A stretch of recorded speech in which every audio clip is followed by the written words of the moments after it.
Dediğim gibi bu bir de ülkenin şu son durumu zaten 10 yılı aşkın süredir yakıp yıkılmış, altyapının neredeyse tamamı yok edilmiş bir ortam var.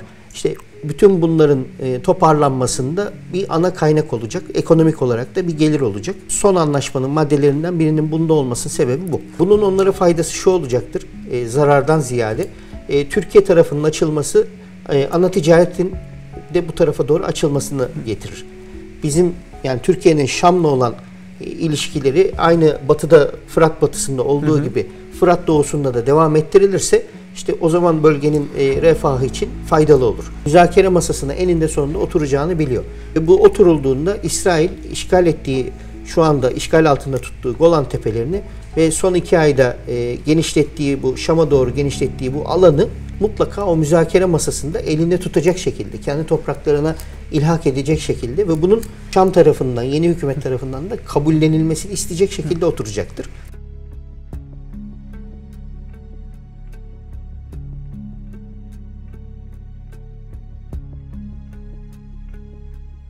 GZT ekranlarına hoş geldiniz. Bugün Suriye'deki son durumu güvenlik uzmanı Mithat Ferhat Dur'la konuşacağız. Hocam hoş geldiniz. Hoş bulduk. Nasılsınız? Teşekkürler, sağ olun. İyi yayınlar. Teşekkür ederiz hocam. Haritaları hazırladık. Hocam Suriye hükümeti ile SDG arasında bir anlaşma imzalandı. Bu anlaşmayı nasıl yorumlamalıyız? Suriye'de neler oluyor? Harita üzerinden anlatabilir misiniz? Suriye'de durum değişti. Esad'ın devrilmesiyle beraber, ülkeyi terk etmesiyle beraber Şam'da kurulan yeni hükümet artık devlet düzenini tekrar sağlamak, özellikle toprak bütünlüğünü ve ülke içi güvenliği sağlamak için çeşitli girişimlerde bulunuyor. Bu diğer etnik gruplar, dini gruplarla yapılan anlaşmalar var. SDG'de bunlardan sonuncusu oldu. Aslında büyük bölümünü oluşturan, muhaliflerden hariç kısmında Suriye'nin Fırat Nehri'nin doğusunda kalan unsurların entegrasyonu ile ilgili bir anlaşma yapıldı. Bu sadece halkın, nüfusun entegrasyonu değil, devlet düzeninin, devlet kurumlarının da entegrasyonu, aynı zamanda silahlı güçlerin de entegrasyonu şeklinde görülecek. Dediğim gibi toprak bütünlüğünün sağlanması ve içerideki iç barışın tekrar hazırlanması. Çünkü geçiş hükümeti yeni anayasa hazırlanana kadar iş başında olacak ve yeni anayasanın yapılması için de büyük bir katılım olması gerekiyor. Bütün neredeyse halk tarafından kabullenilmesi gereken durumlar oluyor. İşte bunun ön çalışmaları diyelim buna. Hocam anlaşmanın 4. maddesinde Fırat'ın doğusundaki petrol gelirlerinin de kullanılacağı ve paylaştırılacağına dair bir madde vardı. Bu ne anlama geliyor? Yani mesela bu değişim neden yaşandı? Dediğim gibi bu entegrasyon özellikle Esad zamanında ve iç savaştan önce de aslında Fırat'ın doğusunda kalan halk kitleleri vatandaşlıktan da vatandaşlığı da kabul edilmeyen orada yaşayan insanlarmış gibi görülüyorlardı. Ama geçmişteki o uzun süren iç savaş, 10 yılı aşkın süredir yaşananlar ve son 2 senede özellikle yaşananlar bölgede artık onların da kabul görmesi gerektiğini gösteriyor. Bu Fırat Nehri'ni şöyle gösterirsek, Fırat Nehri'nin doğusunda kalan alanlarda bir de petrol bölgelerimiz var. Yani Suriye'nin sahip olduğu toprak altı zenginliklerin neredeyse özellikle karbon zenginliğinin, hidrokarbonların neredeyse tamamı bu Fırat Nehri'nin yakınlarında ve doğusunda kalıyor. İşte burada da iç savaş esnasında yaşananlarla SDG'nin hakim olduğu bölge ve uluslararası destekle beraber hakim olduğu bölge içerisinde bir de petrol kaynaklarımız var. Ama savaştan önceki duruma bakarsak ve bilinen rezervlerine bakarsak bu daha çok sahip olunan bu toprak altı hidrokarbonlar, kaynaklar kendi iç piyasasını anca doyurabilecek nitelikte. Çok az bir ihracat, hatta bazı durumlarda, bazı yıllarda ihtiyaç fazlası bile çıkmıyor. Dışarıdan ithal etmek zorunda kaldıkları bir durum var. Yani aslında petrol ihracı değil, petrol ithaline dönmeleri gerekiyor. Petrol bölgelerine bakarsak daha çok Haseke'nin güneyinde, Fırat Nehri'nin doğusunda ve batısında olmak üzere bir bölümde Rimeylan bölgesinde bulunanlar var. Yoğun olarak çıkartılanlar bunlar. Bunların geçmişten gelen, yani Suriye'nin sahip olduğu boru hatları vasıtasıyla ve tankerlerle, yine karayolu vasıtasıyla bizim Meveş Karayolu artık herkesin öğrendiği, Şam'dan Halep'e, oradan da Türkiye hududu boyunca Haseke'ye ve Irak'a, Musul'a doğru devam eden M5 karayolu. İşte buradaki bu ham petrolün batıdaki rafinerilere sevki var. İç savaş sebebiyle bu bağlantı sağlanamadığından ve buradaki boru hatlarının özellikle Palmira üstünden Şam'a, Hama bölgesine gelen petrol boru hatları kullanılamadığından çoğunlukla çıkarıldığı yerde açık olarak rafine edilmeye çalışılan gayet ilkel metotlarla buradan yakıt elde edilmeye çalışan durumlar vardı. Bir bölümü de bunların Rakka'daydı. Bu ilkel metotlarla elde edilen petrol kaynakları diyelim, yakıta dönüştürülmesi. Artık bu son anlaşmayla beraber bu eski hatların da kullanılacağını ve M5'in yine karayolu hattının bu şekilde kullanılacağını anlayabiliyoruz. Dediğim gibi bu bir de ülkenin şu son durumu zaten 10 yılı aşkın süredir yakıp yıkılmış, altyapının neredeyse tamamı yok edilmiş bir ortam var. İşte bütün bunların toparlanmasında bir ana kaynak olacak. Ekonomik olarak da bir gelir olacak. Son anlaşmanın maddelerinden birinin bunda olmasının sebebi bu. Hocam petrolün transferinden bahsettik ama transfer hattını gösterdiğinizde bir gizli tehdit var orada. DAEŞ unsurları var çölde. Bunlar nasıl elimine edilecek?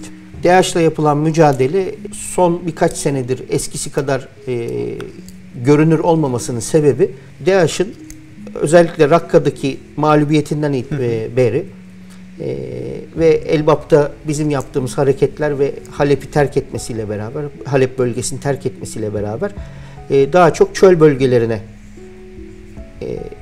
çekilerek burada uyuyan hücreler şeklinde buradaki çöl aşiretleri denen küçük yerleşim yerlerinin içerisinde uyuyan hücreler şekline dönüştüler. Bir kısmı yine bilinen büyük şehirlerde, Halep'te, Haseke'de, hatta Şam'ın içerisinde de bazı mahallelerde olunduğu biliniyor. Ama bunlar eskisi kadar görünür değil, sadece eylem maksadıyla ortaya çıkan, daha sonra uyuyan hücreler şeklinde.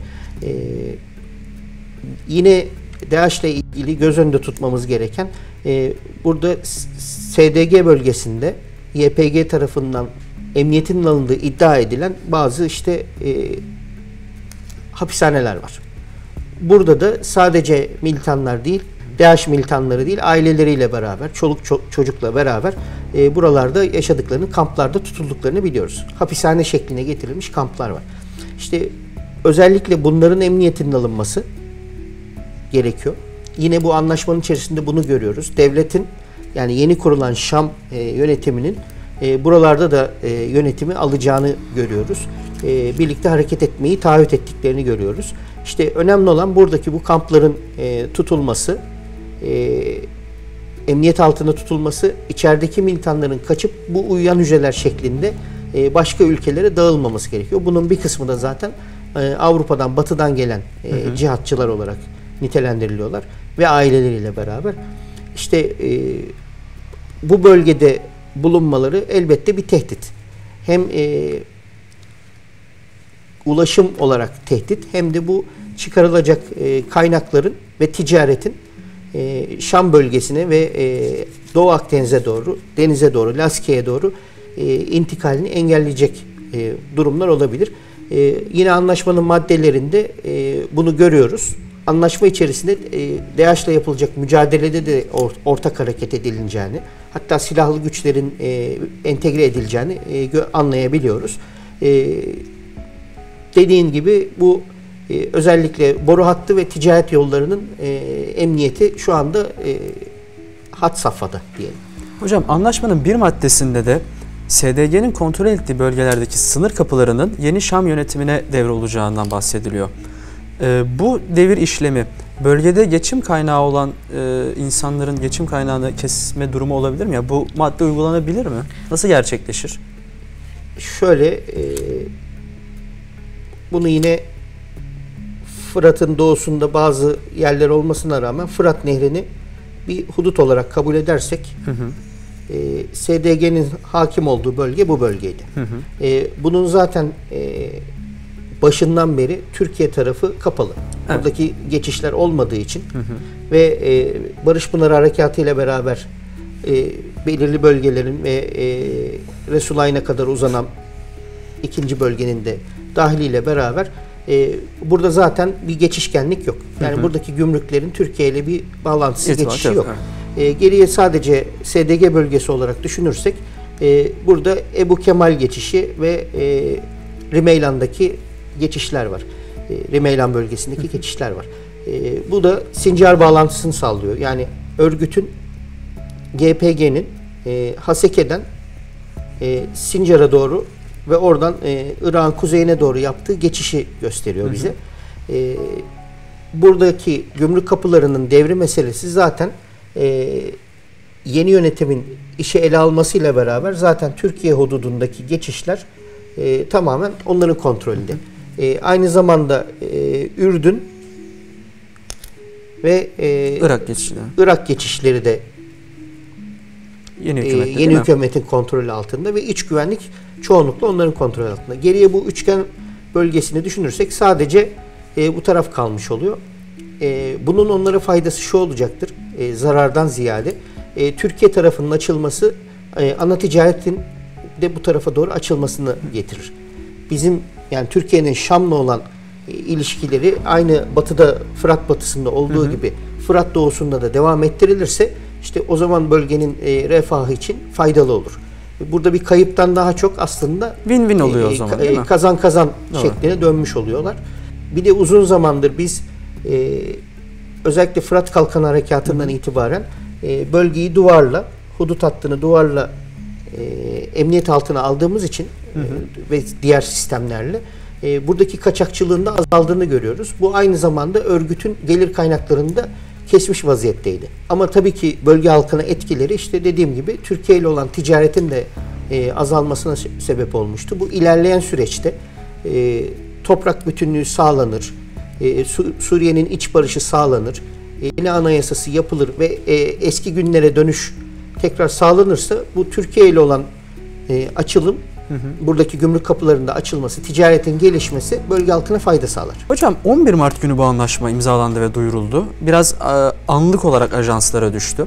Bu anlaşmadan bir gün sonra biz kaynaklardan benzer bir anlaşmanın Dürzi topluluğuyla da yapıldığını gördük, öğrendik. Hocam bu haritamızda da daha yakın bir projeksiyondan görüyoruz bölgeyi. İzleyicilerimizi bilgilendirmek için paylaşmış olayım. Buradaki mavi, ayrı mavilerde bölgelerde yaşayan Dürzi toplulukların toplu olarak yaşadığı yerleri gösteriyor. Evet. Benzer bir anlaşmada, SDG ile yapılan benzer bir anlaşmanın da Dürzi topluluklarla yapılacağına dair haberler akmaya başladı. Nasıl yorumluyorsunuz hocam? Buradaki mesele nedir? Neden önemli Dürziler? Bunu sadece Dürzi meselesi, sadece Kürtlerle olan, SDG ile olan anlaşma meselesi diye değil, Şam'ın, yeni hükümetin kurulmasıyla beraber ülkenin tamamında bir güvenliği sağlaması ve bütün etnik ve dini gruplarla özellikle entegrasyonu sağlanması, tekrar bir Suriye devletinin tekrar ayağa kaldırılması şeklinde görmemiz lazım. Bunun sonu anayasa şeklinde olacak. Bunların tamamı işte yeni anayasanın hazırlanması, yeniden bir toplum düzeninin sağlanması. Bunun için de bu gruplarla yeni hükümetin anlaşması gerekiyor. Yeni yönetimin çeşitli anlaşmalar yapması gerekiyor. Bu faydalı bir şey.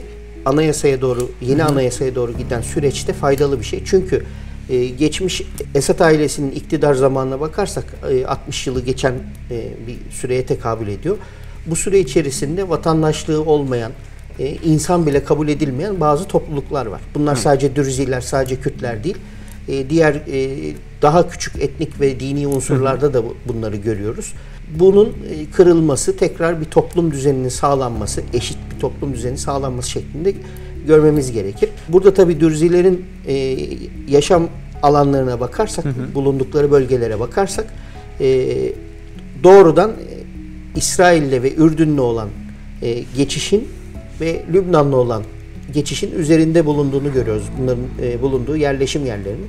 İşte Golan Tepeleri ve İsrail'in daha sonradan genişlemeye çalıştığı Hermon Dağı bölgesinde görürsek burada kritik bir önemli olduklarını görüyoruz. Buradaki halkların. Bu karşılıklı tavizlerle, müzakerelerle varılacak bir durum. Yoksa tekrar iç savaşın bazı yerlerde patlak verebileceğini biliyorlar. Zaten El Şara'nın açıklamalarında da bunu görüyoruz. Mesela Laskiye'de geçtiğimiz haftalarda yaşananları açıklarken bunu bekliyorduk diye çeşitli söylemleri oldu. Bu zaten etnik olarak onlar bizim onları gördüğümüzden daha iyi biliyorlar kendi içlerindeki durumu. Bütün bunların üstünde bir de şunu da görmek lazım. Sadece Dürzileri, sadece Kürtleri veya sadece Nusayrileri değil, uzun süre boyunca bölgeden kaçan insanlar var. Evet. Göç eden insanlar var. Yerinden edilmiş Suriye'nin içerisinde de bir sürü insan var. Bunların yerlerine geri dönmesi, dışarıdakilerin ülkeye geri dönmesi, içeride yerinden edilenlerin tekrar kendi eski topraklarına, evlerine geri dönmesi gibi hususlar var. Tüm bunlar bir süreç şeklinde zamanla olacak şeyler ve yeni hükümette bunu sulhle, barışla yapmaya çalışıyor. Anlaşarak yapmaya çalışıyor. Bu olumlu ve Türkiye'nin tezlerini başından beri biz iç savaştan önceki durumda da Suriye'nin Esad'dan önceki durumda da iç savaş süresince de Türkiye Suriye'nin toprak bütünlüğü ve bir bütün halinde ele alınması gerektiğini hep dile getirdi. Başından beri tutarlı olan bu duruma da uygun hareket ettiğini görüyoruz. Bizim de menfaatimize ve istediğimiz şekilde işlerin yürüdüğünü görüyoruz bölgede. Yine Dürzilerle beraber, yani Dürzi azınlıkla beraber bölgede dikkat edilmesi gereken işte sahil kesimlerine yakın Nusayri bölümleri var. Lübnan'la yakın bölgede Nusayrilikten ziyade İran'a daha yakın olan Şii grupların olduğunu görüyoruz. Bunların bazen Hizbullah tarafından provoke edildiğini de biliyoruz.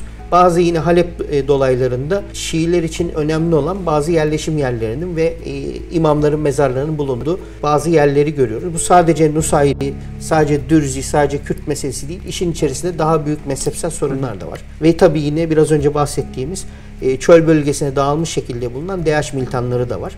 Bütün bunlar karmaşık bir yapı oluşturuyor ama anlaşılan şu ki bunu sulhle çözecekler. Evet, öyle gözüküyor hocam. Peki hocam, bağlantılı bir haberle beraber soruyu sormak istiyorum. İsrail geçtiğimiz günlerde bölgede yaşayan Dürzilere işgal ettikleri Golan Tepelerinde oturma ve çalışma izni vereceklerini duyurdular. Bu Şam hükümetiyle İsrail arasındaki bu yeni bir gerginlik durumu mu var örtülü bir şekilde? Yani iki taraf da kullanmaya mı çalışıyor yoksa nedir, nasıl yorumlarsınız? Suriye'deki durum çok yeni. Evet.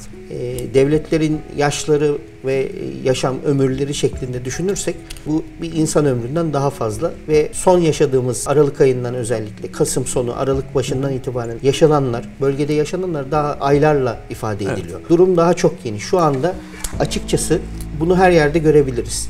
Bunu Gazze'de gördük. Bunu Ukrayna'da gördük. Rus Savaşı'nda müzakere edileceği, bir ateşkese varılacağı veya bir barış anlaşması yapılacağı durumlardan hemen önce bu tip hareketlenmelerin olması normal. Çünkü herkes masaya oturduğunda elinde maksimum kozuyla, en kuvvetli kozuyla oturmak isteyecektir. Oraya gelene kadar da karşısındakini kendi isteklerini kabul ettirebilmek için çeşitli durumlar yaratması gerekecektir. Bunu böyle de görebiliriz. Ama geçmişe dönük baktığımızda 7 Ekim'den önceki durumda da İsrail'in yine Gazze'den bazı kendi seçtiği bazı insanlara İsrail tarafına geçip çalışma izinleri verdiğini, hatta Batı Şeria'ya kadar gitmelerine müsaade ettiğini, oralarda ticaret yapmalarına, çalışmalarına müsaade ettiğini, geri dönmelerine, giriş çıkışlarına müsaade ettiğini görüyoruz. Bu İsrail'in yürüttüğü genel durumlardan biri. Bunu bilindiği üzere Lübnan tarafında da yapıyorlar. Oradaki yerleşiklerle ilgili, yerleşik halkla ilgili İsrail politikalarından biri de bu. Bunu bir fitne olarak, yani düzenin içerisinde, yeni sağlanmaya çalışan düzenin içerisinde sokulmaya çalışan bir fitne olarak da görebiliriz. Uzun soluklu olarak da daha uzun vadede düşünürsek de müzakere masasına eninde sonunda oturacağını biliyor.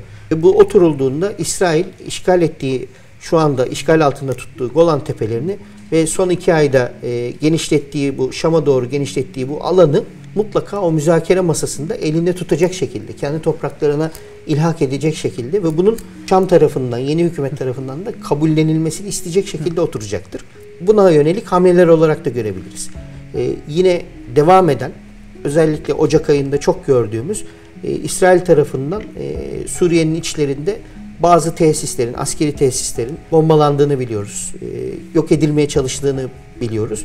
Bütün bunlar bu dediğim şekilde masaya oturmadan önce elindeki kozla oturmak istiyor. Bununla ilgili düşünebiliriz. Hocam kaç kişilik bir nüfustan bahsediyoruz Dürziler olarak? Yaygın şekilde 800 bin toplamda yurt dışındakiler dahil, yani Suriye dışındakiler dahil 800 bine yakın olarak görebiliriz. Ama ülkenin içerisinde özellikle son 5-6 sene içerisinde bu bölgede çok hareketlilik oldu. Hatırlarsak bölgede bulunan bazı muhaliflerin İdlib bölgesine nakilleri vardı. O otobüslere bindirilme görüntülerini hatırlarsınız. Özellikle Kuneytra bölgesinden İdlib bölgesine bazı muhaliflerin yapılan anlaşmalarla Esad güçleri tarafından otobüslerle nakledildiği durumlar vardı. Bunu görüntülerde görmüştük, bayağı konuşmuştuk. Oradan hatırlanacağı üzere bölgede çok hareketlilik oldu. Şu anda elimizdeki genel bilgiler çoğunlukla iç savaş öncesi duruma göre. Ama ne kadar insan öldü, ne kadar insan yerinden edildi, ne kadarı yurt dışına çıktı, ne kadarı geri döndü bu süreç içerisinde. Bunların hepsi uzun süreç alacak şeyler ve çok da böyle kesin konuşulması riskli durumlar. Onun için daha çok geçmişe dönük yaptığımız düşüncelerde bu insanlar eğer yerinden edildiyse geri döndüğünde de yine bu bölgeye geri dönecektir şeklinde düşünüyoruz. Ama döndüğünde hiçbir şey de kalmamış da olabilir. Özellikle Halep bölgesinde, İdlib bölgesinde 10 senedir neredeyse yoğun bir Rus bombardımanı görüyoruz. Esad'ın ve İranlı milislerin bölgede yaptığı harekatlar, operasyonlar, savaş devam etti. Gruplar da kendi içerisinde de çatıştı. Altyapı, üst yapı neredeyse tamamen yok oldu. Zaten sizin muhabirlerin de oradan gönderdiği görüntülerde bunları gördük yani. Neredeyse dümdüz edilmiş kasabalar vardı. Evet hocam, maalesef. Bütün bunların ayağa kalkmasıyla beraber daha böyle net sonuçlara, daha net konuşacak durumlara görürüz. Bir müddet daha beklemek gerektiğini anlıyorum ben o zaman. O vakte kadar da bunları işte ülkelerin karşılıklı hamleleri olarak, müzakere masasından önceki hamleleri olarak düşünsek yeridir. Değerli GZT izleyicileri, bugün güvenlik uzmanı Mithat Ferhat Dur'la Suriye'deki son durumu harita üzerinden çizerek anlattık. Hocam çok teşekkür ederim anlattıklarınız için. Eklemek istediğiniz bir şey var mı? Teşekkür ederim. Paylaşmayı ve takip etmeyi unutmuyoruz. Teşekkür ederim hocam. Sağ olun. Ağzınıza sağlık. Sağ olun. Sonraki içeriklerde görüşmek üzere. Hoşça kalın.